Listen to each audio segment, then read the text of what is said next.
केंद्रीय एजेंसियों का मतलब धड़ल्ले से खुल्लम खुल्ला दुरुपयोग किया जा रहा है, चाहे वो सीबीआई हो या ईडी हो या आईटी हो, इनकम टैक्स हो, कोई भी। बस लालू यादव की भैंस बाकी रह गई है ना। जल्दी ही सीबीआई के डायरेक्टर पटना पहुंचेंगे कि लालू यादव की भैंस से मुझे पूछताछ करनी है। तो इन लोगों ने मजाक बना दिया। जो भी डायरेक्टर हैं सीबीआई के, उनकी आज की तारीख में औकात नहीं है गौतम अडानी को सम्मान भेजने की। आज की तारीख कितना भी बड़ा घोटाला कर दे, सीबीआई दफ्तर को भी यदि बेच दे अडानी, तेजस्वी यादव ने लूट मचाई है तो ठीक है, उनको जेल भेजिए, लेकिन गौतम अडानी को क्यों भारत रत्न बनाए हुए हैं? गौतम अडानी से भी तो पूछताछ होनी चाहिए। बाकी लोगों से भी तो गिरिराज सिंह जो केंद्रीय मंत्री हैं, उनके कितने करोड़ मिले थे, उस मामले में क्या इनकम टैक्स ने किया है? सीबीआई की तो यही औकात है कि राफेल घोटाला पर आपको चूं करने की औकात नहीं है। आपके डायरेक्टर को छुट्टी पर भेज दिया जाता है और लालू फैमिली पर आप पीएचडी करते हैं। बिहार जो है वो राजनीतिक दृष्टि से बहुत महत्वपूर्ण है। 13 महीने बाद लोकसभा चुनाव है। बिहार से 40 सीटें आती है लोकसभा की, एक बड़ा चंक है। तेजस्वी की गिरफ्तारी को भय दिखा के एक हो सकता है ये भी इन लोग की राजनीति हो कि आप हमारे साथ आइए। आपको लगता है कि तेजस्वी यादव पर यह शिकंजा कस सकता है जेल जाने का? क्यों नहीं कर सकता है? जब पूरा नरेंद्र मोदी ने एक तरह से ठान ही लिया है कि भैया 24 के चुनाव के पहले हम किसी को फंसा दें, किसी को अयोग्य कर दें, किसी को जेल भेज दें, किसी को डरा दें। लालू के जेल जाने के बाद राबड़ी देवी सीएम बन गई और सरकार चलती रही पहले की तरह। लालू 7 साल सीएम रहे तो राबड़ी देवी 8 साल सीएम रही। तो तेजस्वी के जेल जाने से क्या होगा? उसकी जो वाइफ है रेचल आयरिस, जिसका नाम अब राजश्री यादव रख दिया गया है, तो रेचल आयरिस तो पढ़ी लिखी महिला है ना, कम से कम राबड़ी देवी से तो ज़्यादा पढ़ी लिखी है, तो वो डिप्टी सीएम बन जाएगी। नमस्कार, आप लाइव बिहार देख रहे हैं। मैं हूं राजमोहन तिवारी। देश भर में राहुल गांधी का प्रकरण पूरे जोर पर है, लेकिन बात हम बिहार के उप मुख्यमंत्री तेजस्वी यादव की करेंगे, क्योंकि आज तेजस्वी यादव सीबीआई दफ्तर पहुंचे हैं। वहां पर उनसे पूछताछ चल रही है पिछले कई महीनों से। तेजस्वी यादव जिस प्रकार से सीबीआई के शिकंजे में कसते जा रहे थे, हालांकि पूछताछ के लिए सीबीआई के सामने उपस्थित नहीं हो रहे थे। राजनीति भी इस पर काफी ज्यादा हो रही है बिहार में, लेकिन आज उनसे पूछताछ चल रही है। तो एक तरफ राहुल गांधी की लोकसभा की सदस्यता चली गई, एक तरफ दिल्ली के जो उप मुख्यमंत्री थे मनीष सिसोदिया, वो जेल चले गए। वहीं बिहार के उप मुख्यमंत्री पर भी यही शिकंजा कसता नजर आ रहा है। बात इसी पर करेंगे। हमारे साथ पूर्व आईपीएस अमिताभ दास जी हैं। एक तरफ राहुल गांधी जी अब लोकसभा के सदस्य नहीं रहे, दिल्ली के उप मुख्यमंत्री जेल में हैं, तीसरी तरफ बिहार के उप मुख्यमंत्री सीबीआई के दफ्तर में हैं। पूछताछ चल रही है। क्या लग रहा है कि अब इनका भी काम तमाम करने की कोशिश हो रही है? अब देखिए, ये तो 2014 के बाद पूरा देश देख रहा है कि किस तरह सेंट्रल एजेंसियों का, केंद्रीय एजेंसियों का मतलब धड़ल्ले से खुल्लम खुल्ला दुरुपयोग किया जा रहा है, चाहे वो सीबीआई हो या ईडी हो या आईटी हो, इनकम टैक्स हो, कोई भी। अभी तो 14 विपक्षी पार्टियों ने इसी मुद्दे को लेकर सुप्रीम कोर्ट में याचिका भी दायर की है कि ईडी और सीबीआई का जो गिरफ्तारी के लिए जो दुरुपयोग होता है उस पर अंकुश लगाया जाए। ये तो खुल्लम खुल्ला हो रहा है। बीबीसी ने एक डॉक्यूमेंट्री बनाई नरेंद्र मोदी पर कि इसने गुजरात में दंगे कराए थे। बीबीसी के यहाँ इनकम टैक्स की टीम पहुंच गई, है ना। जब हल्ला हुआ कि छापा पड़ गया तो कह रहा है कि नहीं वो तो सर्वे था। अरे सर्वे के लिए यही टाइम मिला था आपको? तो सब लोग समझ रहे हैं। मनीष सिसोदिया की आपने बात की वही है। अभी तेजस्वी की हम बात करते हैं। देखिए, पहली बात तो है कि सीबीआई की जो विश्वसनीयता है वो रसातल में जा चुकी है ना। और ये मैं नहीं कह रहा, सुप्रीम कोर्ट ने कह दिया है कि पिजड़े का तोता है, जो मालिक सिखाता है वही बोलता है। तो सीबीआई तो पिजड़े का तोता है। अब तो मैंने पहले भी आपके चैनल को मैंने कहा था कि सीबीआई लगता है लालू परिवार पर पीएचडी कर रही है।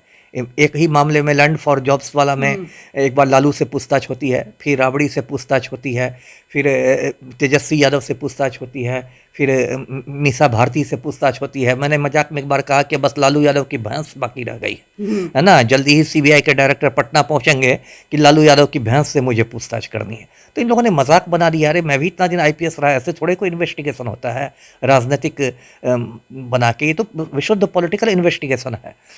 तो सीबीआई अभी देखिए देश में क्या जांच का हाल है। गौतम अडानी ने अरबों खरबों का घोटाला किया, संसद में हंगामा हुआ कि इस पर जेपीसी बनाई जाए, ज्वाइंट पार्लियामेंट्री कमेटी बनाई जाए, वो सरकार ने मांगना मंजूर कर दी। और सीबीआई डायरेक्टर जो भी है, मुझे तो उनका नाम भी नहीं मालूम। अब तो ऐसे डायरेक्टर होते हैं कि उनका नाम भी आदमी को नहीं मालूम रहता है कौन है।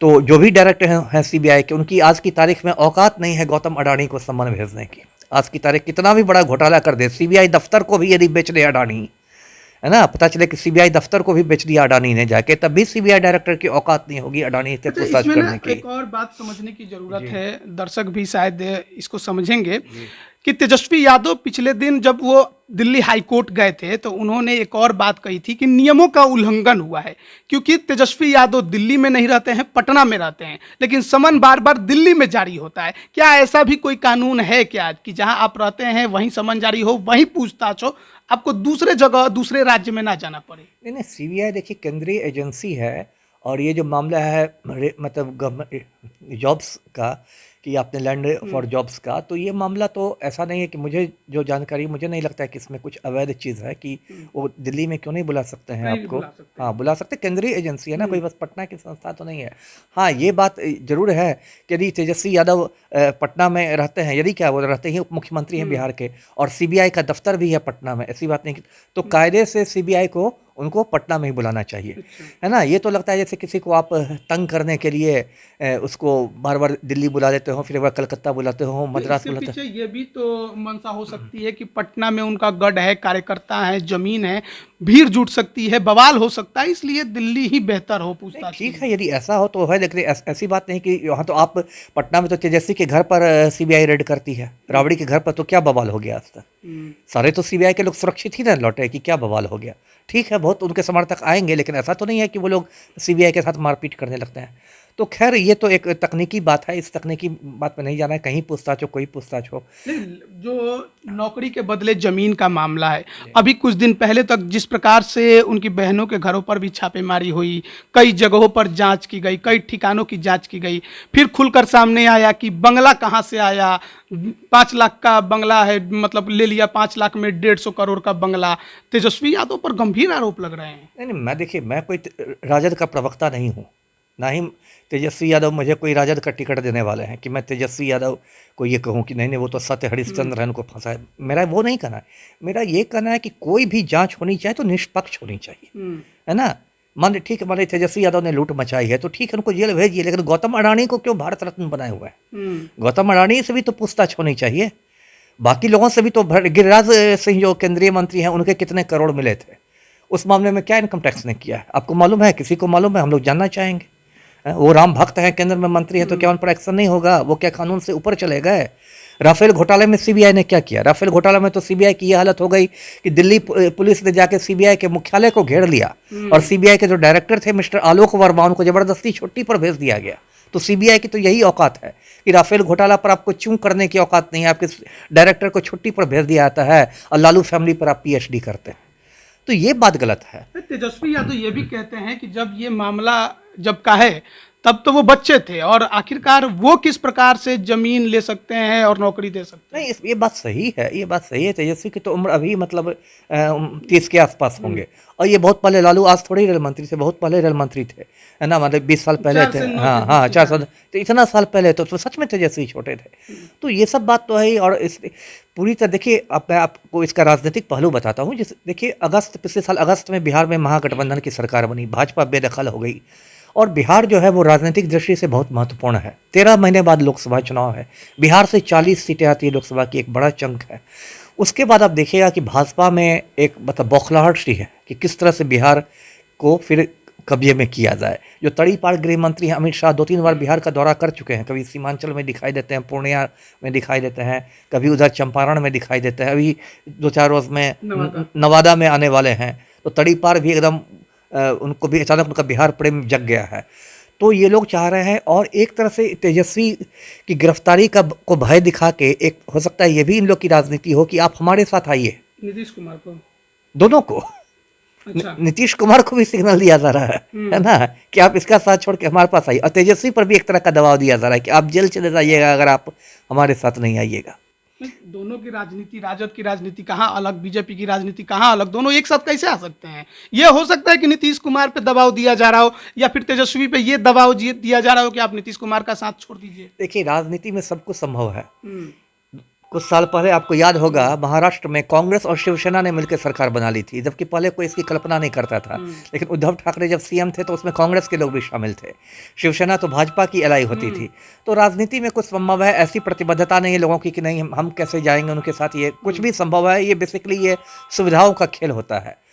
तो वही दबाव की राजनीति चल रही है। लेकिन मैं ये भी बताऊं कि ये उल्टा दांव भी पड़ सकता है भाजपा का, कि हो सकता है तेजस्वी यादव के प्रति लोगों में एक तरह की सहानुभूति की बात हो जाए। हो सकता है उनको यदि जेल भेज दिया जाए, एक बात मैं कहता हूं, क्योंकि यहाँ तो कुछ भी संभव है। जब मनीष सिसोदिया को जेल भेज दिया गया, एक स्वच्छ छवि के व्यक्ति, तेजस्वी को भी होता है सीबीआई जेल भेज दे, क्या उससे फर्क पड़ेगा? अगले दिन जो तेजस्वी की पत्नी है राजश्री यादव, उनको उप मुख्यमंत्री पद की शपथ दिला दी जाएगी, है ना? आपको लगता है कि तेजस्वी यादव पर यह शिकंजा कस सकता है जेल जाने का? क्यों नहीं कर सकता है? जब पूरा नरेंद्र मोदी ने एक तरह से ठान ही लिया है कि भैया 24 के चुनाव के पहले हम किसी को फंसा दें, किसी को अयोग्य कर दें, किसी को जेल भेज दें, किसी को डरा दें, यदि ऐसा हो ही गया है तो क्यों नहीं जेल जा सकते हैं? लेकिन उससे क्या होगा? उससे राजद को फायदा होगा। मैंने कहा ना, जैसे लालू के जेल जाने के बाद राबड़ी देवी सीएम बन गई और सरकार चलती रही पहले की तरह। लालू 7 साल सीएम रहे तो राबड़ी देवी 8 साल सीएम रही। तो तेजस्वी के जेल जाने से क्या होगा? उसकी जो वाइफ है रेचल आयरिस, जिसका नाम अब राजश्री यादव रख दिया गया है, तो रेचल आयरिस तो पढ़ी लिखी महिला है ना? कम से कम राबड़ी देवी से तो ज़्यादा पढ़ी लिखी है, तो वो डिप्टी सीएम बन जाएगी। तेजस्वी यादव जेल में रहेंगे, कुछ दिन बाद वो भी जमानत पर छूटेंगे, लेकिन एक सहानुभूति लहर तो पैदा होगी। हाँ, और वो नुकसान पहुंचाएगी बीजेपी को। एकदम भाजपा को नुकसान पहुंचाएगी। क्या लग रहा है कि बिहार की राजनीति में 24 का जो दांव है बिहार में, वो बीजेपी मान चुकी है कि वो इस वक्त कमजोर है? बिल्कुल मान चुकी है ना, बिल्कुल मान चुकी कि कमज़ोर है, क्योंकि भाजपा के बड़े बड़े दांव यहाँ पर मतलब विफल होते गए हैं। जैसे पहले भाजपा ने दांव खेला था कि आरसीपी सिंह को आगे लाया जाए, जदयू में टूट पैदा की जाए। जो ऑपरेशन लोटस ये लोग कई राज्यों में कर चुके हैं, महाराष्ट्र में और मध्य प्रदेश में। ऑपरेशन लोटस होता है ना, जिसमें एकदम रातों रात विधायक दल में टूट पैदा होती है, फिर चार्टर्ड प्लेन में कोई किसी होटल में चले जाते हैं, फिर सुबह 5 बजे सुबह में मुख्यमंत्री का शपथ ग्रहण होता है, सूटकेसों से खरीद फरोख्त होती है विधायकों की। इसमें तो ये लोग माहिर हैं। तो ये इन लोग का पहले खेल था कि आरसीपी सिंह को, जो कि कुर्मी जाति से ही आते हैं और जदयू में उनकी पैठ मानी जाती थी, उनको आगे करके कुछ 30-40 विधायक तोड़ के ये लोग करें। वो इनका फेल चला गया। फिर महागठबंधन बन गया, इसकी सरकार भी चल रही है। तो अभी कई इनको झटके लगे हैं बिहार में, भाजपा को झटके पर झटके लग रहे हैं, इनकी दाल गल नहीं पा रही है। तो उसमें से को लेकर बौखलाहट तो है ही भाजपा में कि हम लोग कमज़ोर पड़ रहे हैं। और बिहार महत्वपूर्ण राज्य है, 40 सीट में मान लीजिए भाजपा की दुर्गति हो जाती है तो दिल्ली का रास्ता बहुत मुश्किल हो जाएगा। दिल्ली का रास्ता मुश्किल हो जाएगा। बहुत बहुत धन्यवाद आपका हमारे साथ जुड़ने के लिए। तो देखिए, 2024 लोकसभा चुनाव को लेकर बिहार में जमीन बीजेपी तैयार जरूर कर रही है, लेकिन इसी बीच जिस प्रकार से सीबीआई और ईडी की सक्रियता बिहार में देखी जा रही है, उसको लेकर भी कई तरह के सवाल विपक्षी नेता पूछ रहे हैं। आज दिल्ली में तेजस्वी यादव से एक तरफ सीबीआई पूछताछ कर रही है, तो वहीं दूसरी तरफ उनकी बड़ी बहन मीसा भारती से ईडी पूछताछ कर रही है। पूछताछ के बाद क्या कुछ निकलेगा, ये तो बाद में बातें पता चलेंगी। लेकिन जिस प्रकार से राजनीतिक माहौल गरमाया है, राहुल गांधी की सदस्यता जाने के बाद, मनीष सिसोदिया के जेल जाने के बाद, उसके बाद अब तेजस्वी यादव पर भी लग रहा है कि तलवार लटक गया है। सीबीआई ने जिस प्रकार से पांव पसारे हैं तेजस्वी यादव के मामले में, लालू परिवार के नौकरी और जॉब के जो जमीन और नौकरी के मामले में, उसके बाद कहीं ना कहीं ये देखने को मिल रहा है कि लालू परिवार की मुश्किलें लगातार बढ़ रही हैं। और ऐसे में तेजस्वी यादव इसमें सबसे ज़्यादा फंसते भी दिखाई दे रहे हैं, क्योंकि सीबीआई और ईडी सबसे ज़्यादा उन्हीं के पीछे पड़ते भी नजर आ रही है। छापे तो चल ही रहे हैं, पूछताछ भी अब शुरू हो गई है। निष्कर्ष क्या निकलेगा, परिणाम क्या आएंगे, हर किसी को अब इसी का इंतजार है। बन रहिए लाइव बिहार के साथ। आप सभी का बहुत बहुत धन्यवाद। लाइव बिहार यूट्यूब पर सब्सक्राइब और फेसबुक पर लाइक जरूर करें।